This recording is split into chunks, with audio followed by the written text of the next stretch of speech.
Hi, welcome to Todd's Tips. I'm Todd Barsness, a full-time voiceover talent, and Todd's Tips is a feature of VO Marketing Pro. Now, if you'd like more information about VO Marketing Pro or anything else related to voiceover, just visit our Facebook page, website, or contact us via email. The links are located here. Welcome into the studio. Dad's across from me. His name is Todd, and I'm Hudson. We are both full-time voiceover artists. So if you're new to these videos, this is where, in this specific video, Todd's Tips, Dad, who's been in voiceover for 14 years, gives us something to think about, a topic or, something about the VO industry that he's been thinking about. And to put a little bit of credit to Dad's name, he's been doing it, like I said, for 14 years. He's passed over six figures 8 years in a row, and the last 7 have been over $200,000, respectively. So anyway, just so we always say it, and people who have watched these videos and stuff like that probably say, okay, we get it. Yeah, we get it. But just for anybody who's new, that just to say, well, who are these two talking heads?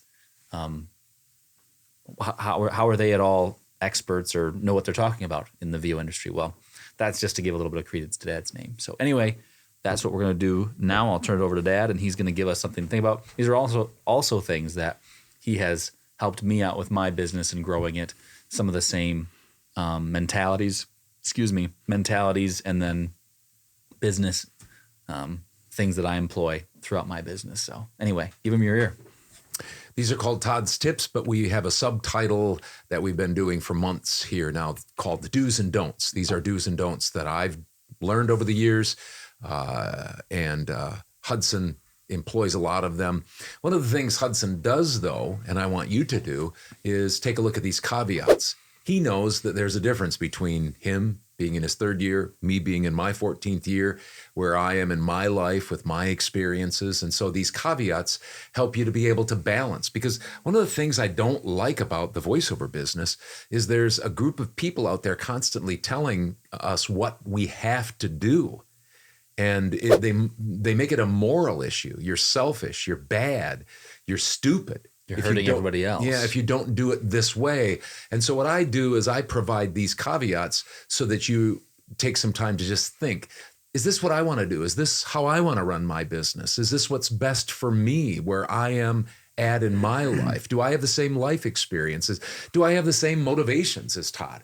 And so those are the types of things that these caveats help you do. They help you to just kind of stay centered and not run right with saying, oh, he makes a lot of money, so I got to do things exactly like he does it. Times have changed and are changing, and the voiceover industry is changing. And so many of the things that I talk about are rock solid, important things that everybody has to do, or at least apply in a way. So that's why we put those two things. Hudson talks about the money, the years that I've been doing it, and I talk about the caveats. As far as do's and don'ts, here's a do, and it's this. I do believe in branding, especially with my clients. I do believe in branding, especially with my clients. I've told you several times, and I'll keep telling you, I'm in the process of writing a book. It takes a little bit of time because I'm running several businesses or helping run them, plus my own, and I'm busy behind the microphone. But Demond is going to put these 7 building blocks that I'm writing this book about. And the first building block you can see there is, who am I going to listen to? Everybody has to decide that. Second is mindsets. What kind of mindsets do we have? Those are important things too. The biggest and most important critical mindset is running your voiceover business as a business, and that's why that's the 3rd building block. The 4th building block is processes, then marketing, then audio, and craft. I went quickly there. The reason I did the first 4 is those are critically important, and I'm talking today about process, a process. Branding is a process. And so I want to remind you that I do believe in branding, especially with my clients. Let me unpack this for just a minute. Branding is a hot topic among the VO community. You probably hear voiceover coaches and mentors, conferences talking about branding. I'm not so sure I know exactly what to think about branding. And I'm sure with that last statement, you might think, and come to the conclusion that I really don't think branding is important. Well, I do believe in branding, but perhaps not the type of branding you'd normally think of and what you've normally heard. Tons has been said about what I'll call upfront branding. I'm going to call it upfront branding. That is, gain the attention of people that you want to hire you as a voiceover talent. Brand so that you stand out from the rest of the noise, from the rest of the people. You got to stand out from other voiceover talent. And you do that with logos and with, catchy branding phrases and websites and, some other things, headshot, different things like that. That's branding that we think about. There's other types of branding. I get that. Well, I'm not against front end branding. However, I spend far more time and attention on the back end of branding. The back end branding. What do I mean when I say back end branding? Well, far too many voiceover talents spend most of their time, effort, and money, energy, trying to stand out to gain a client, but they don't spend the same amount of energy or more asking the question, am I a back-end branding expert? Am I a back-end branding expert? That is, making it very easy for my clients to work with me, not making them jump through all sorts of hoops like contracts and money up front before, I'll do the work. All of those things. Do I make it easy for them to work with me? Trusting my clients to pay me. That's another type of branding. That's what I do. I say, I'm going to give you this audio, and once I give you that, then I'm going to send you an invoice. And I don't ever worry about, they're going to steal my work. I just don't worry about that. I trust my clients to pay me. And that's a branding that I do. Great communication, clear and fast. I can't tell you every single week I get, wow, that was fast, or thanks for getting back to me so quickly. Mm-hmm. Fast turnarounds. I'm talking about projects, under promising, over delivering.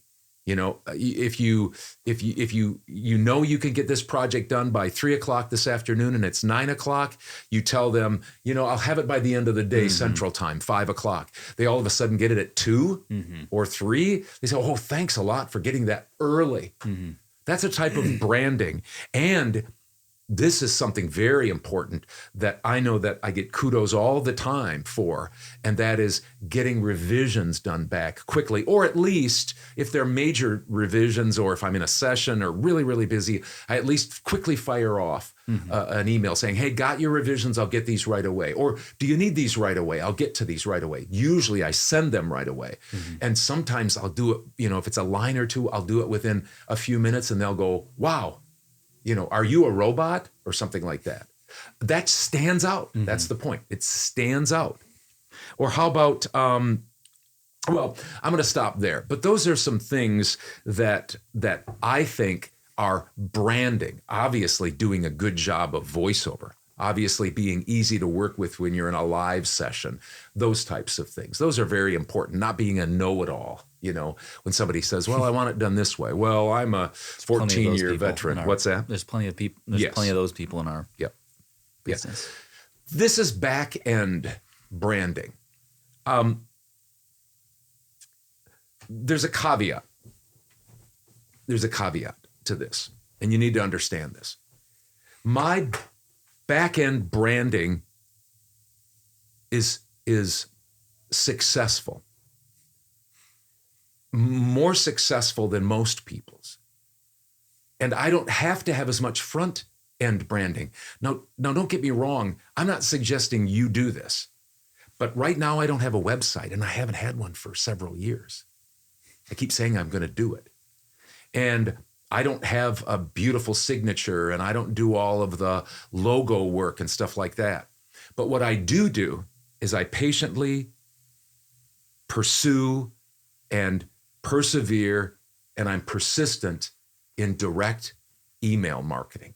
I have a process, And now I have somebody that I've hired to do that process every single day, day in and day out, all of the time. There's direct marketing going on. And so I get clients coming in right all the time. And then I do my back end branding, and that keeps them my clients. You see what I mean by that? And so I just needed to add that caveat, because people are saying, well, I don't need to do front end branding. Well, you might if you're brand new, or if you haven't got your direct marketing going where you have regular clients coming, you haven't been out there enough, or you're just not into direct marketing.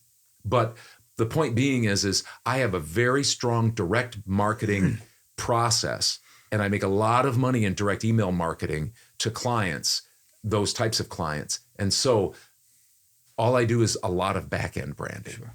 Does that make sense? Thanks a lot for joining me for Todd's Tips. And if you'd like more information about VO Marketing Pro or anything else related to VO, the links are listed here.